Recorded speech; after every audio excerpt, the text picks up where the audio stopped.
आज के हम अपने लेक्चर में ग्रुप की नेक्स्ट प्रॉपर्टीज़ पढ़ेंगे। यदि ए तथा बी किसी ग्रुप जी स्टार के कोई दो अवयव हैं तो समीकरण a star x equal to b तथा y star a is equal to b के ग्रुप जी में अद्वितीय हल होते हैं। यूनिक सॉल्यूशंस इसके एग्जिस्ट करते हैं। इस प्रमेय को हम सिद्ध करेंगे। पहली चीज़ कि इसके हल विद्यमान है, फिर सेकंड चीज़ लेंगे कि ये हल हमारे अद्वितीय हैं। तो हल विद्यमान करने के लिए हम देखें a star x is equal to b. यदि ए जी का अवयव है, जी एक ग्रुप दे रखा है तो निश्चित रूप से ए इन्वर्स भी जी का अवयव है। तो हम इस समीकरण में दोनों तरफ ए इन्वर्स से ऑपरेट कर देते हैं। A inverse star a star x is equal to a inverse star b. यहाँ पर एसोसिएटिव प्रॉपर्टी लगाते हैं। A inverse star a star x is equal to a inverse star b. A inverse a by the definition of inverse ये तत्समक अवयव है, means e star x is equal to a inverse star b. और तत्समक अवयव की property से ये शो करता है x is equal to a inverse star b. इस प्रकार हमारे पास एक्स का समीकरण a star x equal to b का हल है, x is equal to a inverse star b. इसी प्रकार से y star a equal to b को हम दाएं तरफ राइट साइड में ए इन्वर्स से ऑपरेट करके सॉल्यूशन निकाल सकते हैं कि y is equal to b star a inverse. हमें सिद्ध करना है कि ये जो हल है ये अद्वितीय है। तो इसको यूनिकनेस को हम कैसे प्रूफ करेंगे? इसके लिए हम मान लेते हैं दो हल हैं। माना समीकरण a star x equal to b के दो हल हैं और ये हल x1 तथा x2 है। इसका मतलब हुआ a star x1 is equal to b, a star x2 is equal to b. ठीक है। अब a और x1 दोनों अवयव हैं g के। इसका मतलब a स्टार x1 भी g का अवयव है। इसी प्रकार से a तथा x2 दोनों g के अवयव हैं, मीन्स a स्टार x2 भी हमारे पास g का अवयव है। ठीक है। और ये दोनों के दोनों किसके इक्वल आ रहे हैं? b के इक्वल हैं। तो हमारे पास b है equal to a star x1 is equal to a star x2। अब इसमें हम लेफ़्ट कैंसिलेशन लॉ लगाते हैं तो x1 is equal to x2 by left cancellation law. तो इसलिए समीकरण a star x equal to b का हल, हमने दो हल माने थे x1 और x2 और सिद्ध किया कि हमारे पास एक ही हल होगा, मीन्स वो x1 और x2 बराबर हैं, x1 is equal to x2, अर्थात ये हल हमारा अद्वितीय है। इसी प्रकार से y star a equal to b के लिए भी हम सिद्ध कर सकते हैं कि इसमें हल इसका b स्टार ए इन्वर्स है और यह हल भी अद्वितीय है। नेक्स्ट थ्योरम,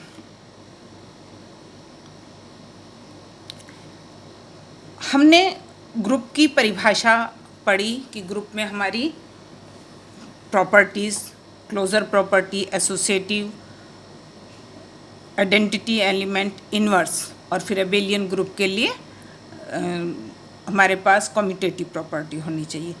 लेकिन यदि हमारे पास सब प्रॉपर्टीज़ नहीं दी हुई हैं तो हम किस तरह से ग्रुप्स को अलग अलग ग्रुप में डिफ़ाइन कर सकते हैं, ग्रुप की अल्टरनेटिव पोस्टुलेट्स क्या हैं वो हम स्टडी करेंगे। तो नेक्स्ट हम थ्योरम के रूप में ले रहे हैं एक non empty set G with binary operation star is a group if and only if first postulate है कि A star B star C is equal to A star B star C for all ABC belonging to G, तथा second postulate है कि for all AB belonging to G a star x equal to b तथा y star a is equal to b have unique solutions in g. ठीक है, अब देखो यहाँ पर हमारे को जी ग्रुप नहीं दे रखा, एक नॉन एम्प्टी एक अरिक्त समुच्चय दे रखा है और हमें प्रूव करना है कि यह ग्रुप है यदि और केवल यदि ये दोनों कंडीशन सेटिस्फाई होती हैं। तो हम इसमें नेसेसरी पार्ट देखें प्रूफ के लिए।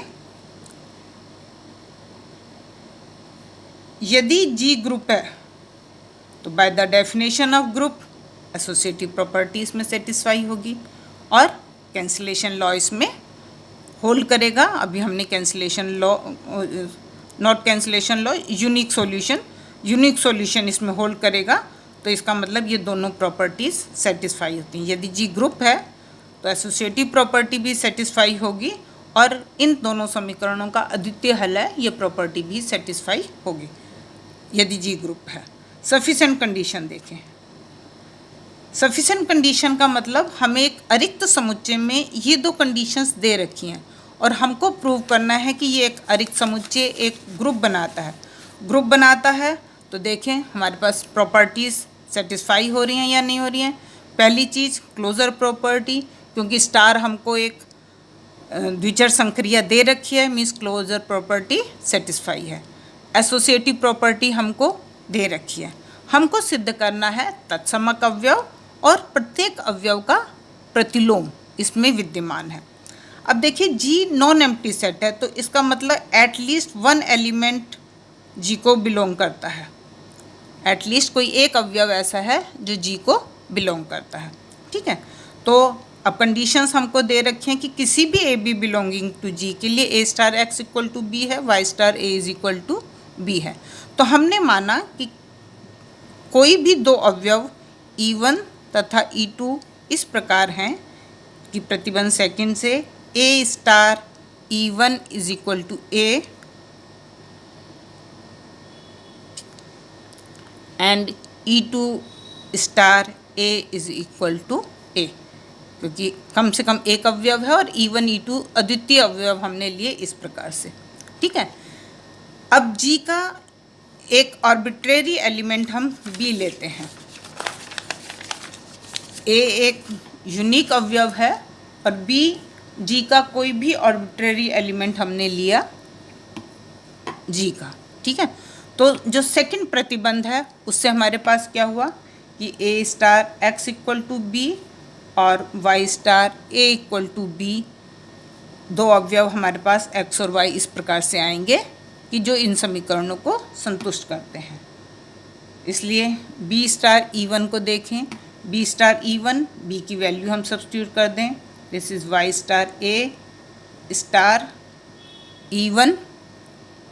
ठीक है, एसोसिएटिव प्रॉपर्टी दी हुई है तो हम इसमें एसोसिएटिव प्रॉपर्टी लगा दें, Y star a star E1 और ए स्टार E1 है हमारे पास a, y star a is equal to B.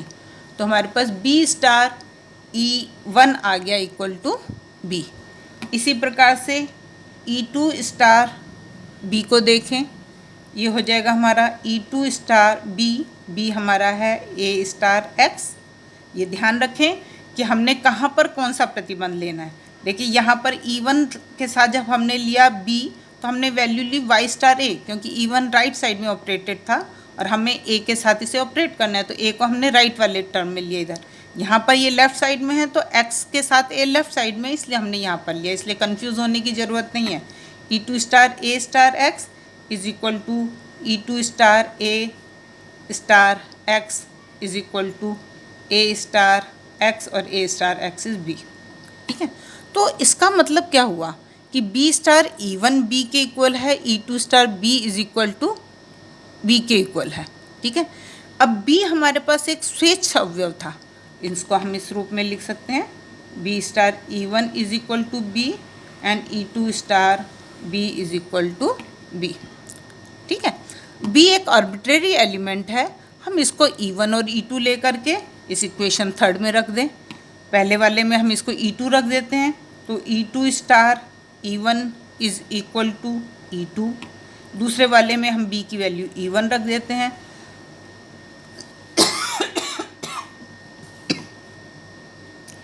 E2 star E1 is equal to E1।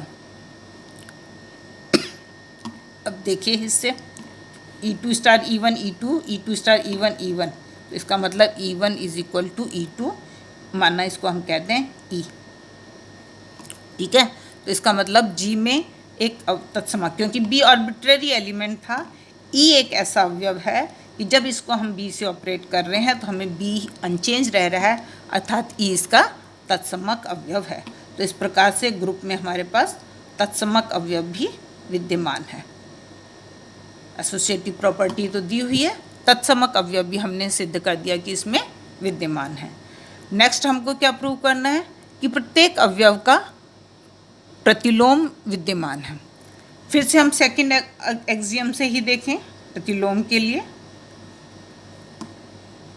हमारे पास दे रखा है कि a star x equal to e तथा y star a is equal to e के अद्वितीय हल होंगे। ठीक है, ये हल हमारे पास a star x equal to e और y star a equal to e के हैं।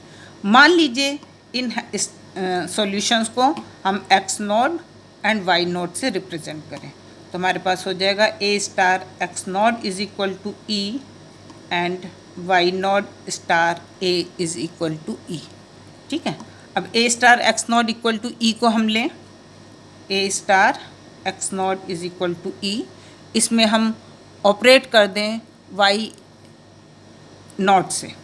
ठीक है, y node star a star x node is equal to y node star e. Associative property लगाएं, y node star a star x node is equal to y node. ठीक है, y node star a किसके बराबर है, e के, e star x node is equal to y node implies x node is equal to y node. x node एक arbitrary element है और यह यूनिक, क्योंकि अवयव a एक दिया हुआ अवयव था और हमने इसके solution x node y node माने थे, x नोड और y नोड इक्वल आ गए, तो हमारे पास क्या हुआ कि किसी अद्वितीय अवयव a के लिए हमारे पास a star x is equal to e and x star a is equal to e, अर्थात ये जो x है जिसको हमने x नोड लिया है, ये हमारा अवयव a का प्रतिलोम है, अर्थात प्रत्येक अवयव का हमारे पास प्रतिलोम भी विद्यमान है। इस प्रकार से यह दिया हुआ नॉन एम्प्टी सेट दिए हुए प्रतिबंधों, एसोसिएटिविटी और अद्वितीय हल के लिए यह हमारे अपने आप में एक ग्रुप बनाता है। ठीक है, नेक्स्ट थ्योरम। अब हम फाइनाइट ग्रुप पर आते हैं। फाइनाइट ग्रुप्स के लिए मान लीजिए G एक फाइनाइट ग्रुप है जिसमें स्टार एक द्विचर संक्रिया हमको दी हुई है, तो हम सिद्ध करेंगे कि एक अरिक्त समुच्चय G जो कि फाइनाइट है, finite non void set G with binary composition star is a group if and only if again a star b star c is equal to a star b star c for all abc belonging to G means associative property। and second axiom है कि a star x is equal to a star y is implies x is equal to y and x star a is equal to y star a implies x equal to y for all x y and a belonging to G means cancellation law, left cancellation law और right cancellation law दोनों hold करते हैं, तो ये finite set एक group है। इसका proof देखें हम। नेसेसरी कंडीशन पहले हमें देखनी पड़ेगी। हमें पता है कि G एक अरिक्त समुच्चय है, स्टार द्विचर संक्रिया दे रखी है, एसोसिएटिव प्रॉपर्टी भी है इसमें, यदि ग्रुप है तो एसोसिएटिव प्रॉपर्टी भी संतुष्ट होगी और कैंसिलेशन लॉ। तो हमें नेसेसरी पार्ट में तो कुछ भी प्रूफ नहीं करना है, क्योंकि ग्रुप की बाय डेफिनेशन ये चीज़ें हमारी सेटिस्फाई होंगी। हमें सफिशेंट पार्ट प्रूव करना है कि मीन्स अगर ये प्रतिबंध हमें दे रखे हैं तो दिया हुआ समुच्चय हमारा नॉन एम्प्टी सेट जो है वो एक ग्रुप है। अब हमको जी एक फाइनाइट सेट दे रखा है, ठीक है, तो हम ये मान लेते हैं कि जी में n अवयव हैं, ठीक है, और क्रमशः x1 x2 xn है, ये n अवयव है, ठीक है। और यदि x g का कोई आर्बिट्रेरी एलिमेंट है तो हम इन प्रोडक्ट्स को कंसिडर करते हैं, x star x1 x star x2 x star xn। ये हमारे सारे के सारे हम क्लेम करते हैं कि ये भिन्न भिन्न अवयव हैं, क्योंकि यदि भिन्न भिन्न अवयव नहीं है तो क्या होगा हमारे पास x स्टार x i मान लीजिए is equal to x star x j, तो by left cancellation law x i किसके इक्वल हो जाएगा x j के, ठीक है। तो इसका मतलब जबकि हमने x1 x2 xn भिन्न भिन्न n अवयव ले रखे थे, तो इसका मतलब ये जो हमारा प्रोडक्ट है ये सब के सब अलग अलग अवयव हैं हमारे पास, ठीक है। क्लियर है ना ये चीज़ कि सब अवयव हमारे अलग अलग अवयव हैं, और ये सब के सब हमारे जी के ही अवयव हैं, क्योंकि जी में स्टार हमको एक बाइनरी ऑपरेशन दिया हुआ है।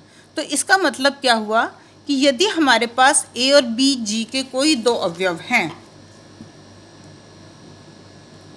तो हमारे पास एक अवयव सी इस तरह से विद्यमान है कि a star b is equal to c. दूसरे शब्दों में हम कह सकते हैं कि समीकरण a star x equal to b for a b belonging to g का हल जी में विद्यमान है। यहाँ पर हमने सी की जगह बी ले लिया, बी और सी हमने दो अवयव लिए थे, यहाँ पर हम कह रहे हैं कि ए और बी अवयवों के लिए a star x equal to b, जहाँ ए और बी जी के अवयव हैं, इसका हल जी में विद्यमान होगा। तो इस प्रकार से ये जो हमारे अवयव हैं x1 star x, x2 star x, xn star x, इसकी सहायता से हम यह सिद्ध कर सकते हैं कि यदि ए बी बिलोंग्स टू जी इस समीकरण का हल है, इसी तरह से हम सिद्ध कर सकते हैं कि y star a equal to b का भी हल जी में विद्यमान है, अर्थात ग्रुप जी एक ग्रुप है।